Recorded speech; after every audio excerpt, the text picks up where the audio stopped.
खेमचंद जी कह रहे हैं भाई बजट में कुछ नहीं मिला है, हम तो इतना कुछ दे रहे हैं, 25,000 रुपए हर महीने वैसे बचा रहे हैं दिल्ली वालों का, इनकी कोई सुनेगा नहीं।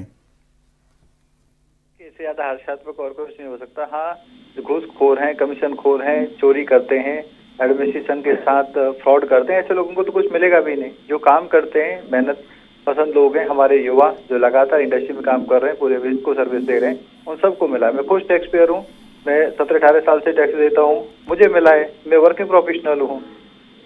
10,000 से लेके या 1 रुपए से लेके 1,10,000 तक 1,10,000 रुपए तक का बेनिफिट इसमें सभी को है, जो अलग अलग स्लैब है। अब ये कह रहे हैं नहीं आप तो 10। क्या दिल्ली की जनता प्रोफेशनल नहीं है, कामकाजी नहीं है, मिडिल क्लास नहीं है? आप छोटे भाई की तरह हो, थोड़ा पेशेंस रखो। दिल्ली में सबसे ज्यादा वर्किंग क्लास है, दिल्ली में सबसे ज्यादा सर्विस क्लास है। दिल्ली के 60 to 70% लोग नौकरी पैसे वाले लोग हैं, उनको एक मुश्त में बेनिफिट मिला है। 1 रुपए से लेके 1,10,000 रुपए तक का उनको बेनिफिट मिला है। बुजुर्गों को बेनिफिट दिया है कि जो उनकी बैंक एफडी पे पहले 50,000 रुपए टीडीएस करता था, अब 1 लाख पे कटेगा। गिग वर्कर, 1 करोड़ से ज्यादा गिग वर्कर, केजरीवाल जी ने कुछ नहीं किया, सिर्फ लॉलीपॉप देते रहे। उनको मान सम्मान देने का काम, हेल्थ इंश्योरेंस देने का काम, सोशल सिक्योरिटी देने का काम मोदी सरकार इस बजट में कर रही है। आपने एक चवन्नी नहीं दी। मैं आपसे पूछना चाहता हूँ, क्यों आप ये नहीं कह रहे हैं कि यमुना जी साफ हो गई तो आपको वोट दें? क्यों नहीं ये कह रहे हैं कि पूरी साल अगर दिल्ली वालों को पानी मिलता है तो वोट दें? आप क्यों नहीं कह रहे हैं कि दिल्ली की सभी सड़कें चकाचक हैं तो आपको वोट दें? क्यों आप वोट नहीं मांग पा रहे हैं इन चीजों के नाम पे? और क्यों आप ये कहते हैं कि भाई हाँ आप बिजली दे रहे हैं, अच्छी बिजली दे रहे हैं, तो क्यों बिजली को कम नहीं करते हैं? जो पीपीएससी चार्जेज आप अप्रैल मई जून में आप जो बढ़ा देते हैं, और आप कह रहे हैं 25,000 रुपए बच रहे हैं। कैसे बच रहे हैं?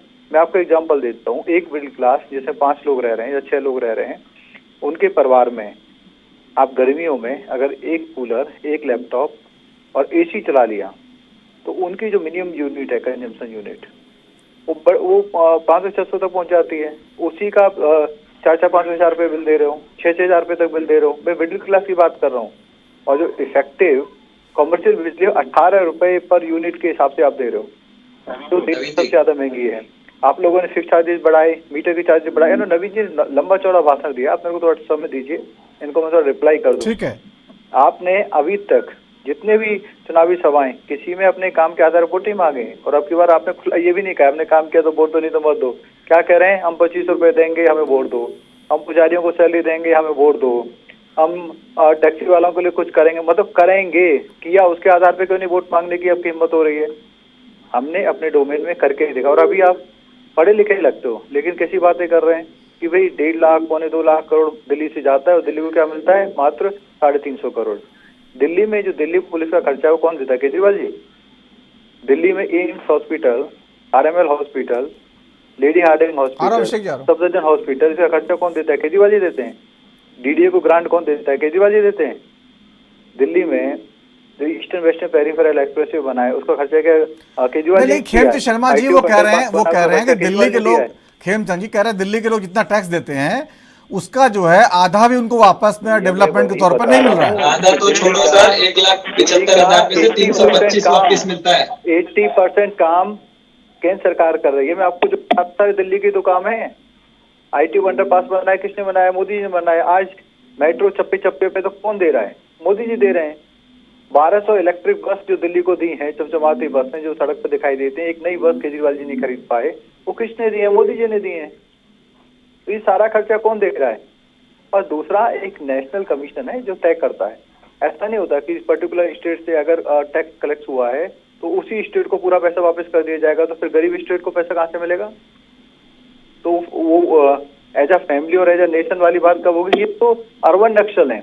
ये तो हमेशा भड़का सिस्टम को तोड़ के इस तरीके की बात कर। जो दिल्ली की बात करें खेमचंद भाई, वो अर्बन नक्सल हो गया। जो दिल्ली के लोगों की बात करें वो अर्बन नक्सल। दिल्ली की बात आप करते तो आप कहते कि भाई पूरी साल पानी मिलना चाहिए। दिल्ली की बात करते तो आप कहते कि दिल्ली की आबोहवा साफ होनी चाहिए। दिल्ली की बात करते तो टैक्स तो लोगे, लेकिन दिल्ली के लिए डेवलपमेंट के लिए पैसा नहीं दोगे। बात करते तो दिल्ली में, दिल्ली के स्कूलों में 40,000 पोजीशन जो खाली पड़े, आप उसकी बात करते।